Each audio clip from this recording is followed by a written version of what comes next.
Welcome to the Blue Cafe. We offer stories of infidelity, betrayal, and redemption.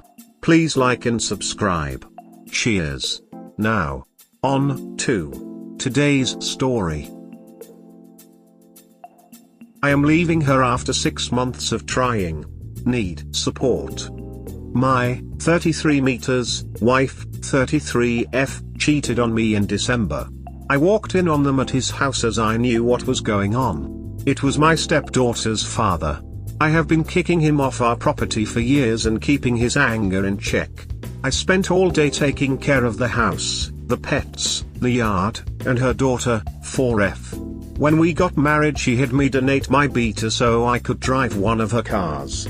I even did a little part-time work on the side at the law firm she works at. My days began at 6 a.m. and ended as late as 2 a.m. some nights because of all the chores I was responsible for. I tried to forgive her but continued catching her talking to him and even making plans to sleep with other male friends, all the while assuring me she wanted us to work. She abused me sexually and emotionally, telling me that cheating was my fault because I should have done something to stop it, and using guilt and threats to make me have sex with her when I was clear I wasn't ready for that. She got pregnant after I caught her with him and I asked for a DNA test. Instead, she went and got an abortion immediately and blamed me for that, too. I decided to leave last month and quit my job. Since then my family has been supporting me and I struggle every day to get out of bed and even just feed myself. We were married less than a year ago. I am getting no spousal support, no car, had to leave my job, lost half of my family, her family, my stepdaughter, I have no home, and was left with no money. If it wasn't for my family helping me, I would be completely homeless. My mental health is in a bad place as I have found out the cheating was happening even when we were just dating. It was all fake or some kind of game for her and I'm left to pick up the pieces. I was cheated on and abused and I am the only one being punished. I'm told there's little I can do by my lawyer, whom I trust a great deal. He is a trusted family friend. What do I do with all this emotion? How do I fix myself? I know I need to take baby steps, get another job, etc., but leaving the house feels like an insurmountable task right now. I'm struggling with severe depression and anxiety in public. Even being with my friends is extremely taxing and leaves me a sobbing mess when I finally can drive home. I feel broken and nothing is getting better and I don't know what to do. You need therapy. EDMR for trauma, because betrayal, abuse etc. can cause PTSD. In fact, your depression/anxiety might be PTSD related. I'm sorry that your marriage ended and this person you were to love and trust and that you were so horrid. None of what they did or how they behaved was your fault at all. She sounds like a complete narcissist/sociopath. And all your emotions, normal. Time will help, but a good therapist will also help. Until you are able to start therapy, get a notebook and start a journal, write whatever you wish, what you are feeling, how you feel, what happened to you. Before you met her, how were you? I hate hearing someone was treated this bad by anyone. Please take care of yourself and be kind to yourself here. I was happy, living in a little apartment I loved. I spent my days cooking new meals for friends, making crafts, or out hiking, biking, and kayaking all over my home state. I used to like to rock climb and sit in high trees or rocks to admire the landscapes here in the Midwest. I saved my money and traveled to Scotland and Germany with dreams of going to see Siberia someday. The other day a good friend and I sat out on a flooded quarry in kayaks, ate wild grapes that were growing on the shoreline, talked about apes, and reminisced for hours. It was the happiest I've been in a long time. But I still sobbed all the way home that night. I feel like I am drowning and that person I used to be is dead and I'm just faking it. I will see what I can do about therapy once I get a stable job going. I have a notebook going already, too. She tried hard to gaslight me once my friends found out and I didn't want to forget all the things she had done, so I made a list and a timeline. You sound like an amazing person, Op. Yes, you are that same person, except you were treated horribly by someone you trusted, or when you never should have trusted them. Truthfully, she sounds like an arc. They pick not the weak, they are not the challenge, they try to bring down the strong. Own that. And even strong people cry and break down and deserve help, but we or you will repay others for all the help they have given you. No? She was fake, you are real. She is now your enemy, and as you look back, you might see the red flags that you ignored. You need to truly recognize those to not pick someone like her again to be close to. There are people out there that would never hurt another like she did/does. Focus on you and healing, and go no contact with her. She doesn't deserve you, she isn't worthy.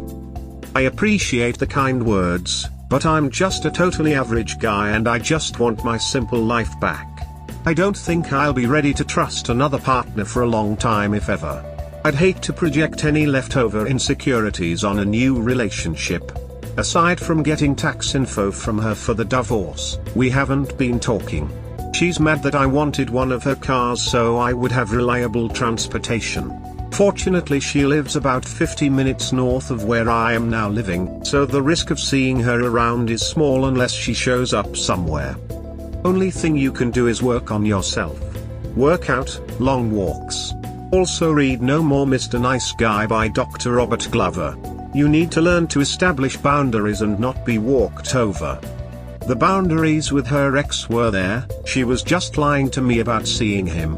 One of his friends reached out to me and tipped me off.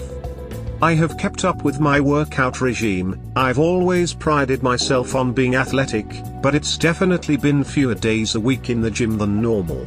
I will try to fix this. Don't ever just do something for your significant other, especially one you don't know. As you guys were not together long, you did not know her. Sorry but you asked for this when you said you had to keep kicking her ex out of the property as he was there, likely because your wife was telling him to come. He was showing up to try and assault me and take his daughter from me while I was home alone with her. The signs are there now, but I figured that since we had been together since her daughter was a baby, I could trust her, and I suppose that is my mistake. Thank God you weren't with her too long and you didn't have any children with her. I wonder if she was a true narcissist or a sociopath. Please take care of yourself, and congratulations for having the courage to break free. Get yourself into therapy, preferable with a therapist with experience with trauma. Continue to lean into trusted family and friends for support. Things will get better. There will be good days and bad days, but things will get better. I wish you all the best. I was torn up over the abortion for months, but I have since come to terms with the fact that we weren't sleeping together during the month it was conceived, and it wasn't mine. I'm not familiar with the criteria for narcissists or sociopaths, but I'll queue up some videos tonight and learn a little while I get ready for bed. Thanks for taking the time to write to me. Smile.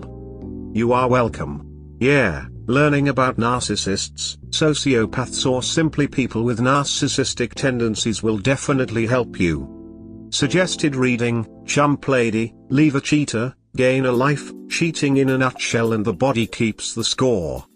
Remember, none of this was your fault. You're going to be okay. Honestly, I think you dodged a bullet by getting out early with minimal losses. Get into therapy, work on yourself, and start fresh. Life is too short to tolerate a narcissist when there are people with a lot better qualities out there. Good luck. I have good days where I feel that way. I am enjoying small freedoms I'm not used to. I get to see my friends, and I went to see a movie alone and went for a little hike recently without feeling guilty, so it's not all been bad. Get therapy and get laid, my dude. I've been in similar situations before and saw a therapist. I also needed loads of dating apps, and honest to God it worked. A confidence boost is what you need to show you that you're worth a damn. Wash away the past, my dude, and simply abolish any record of her from your life. Inevitably, if and when she reaches out, laugh. Me and sex have a complicated relationship now after the abuse, but I'm sure I'll get there. Thanks for the vote of confidence. Smile. I'm sure she'll reach out eventually, and there's no chance I'll ever talk to her again after all this. We hope you have enjoyed today's episode. Please comment, like and subscribe. Cheers. Have a wonderful day or night, wherever you are.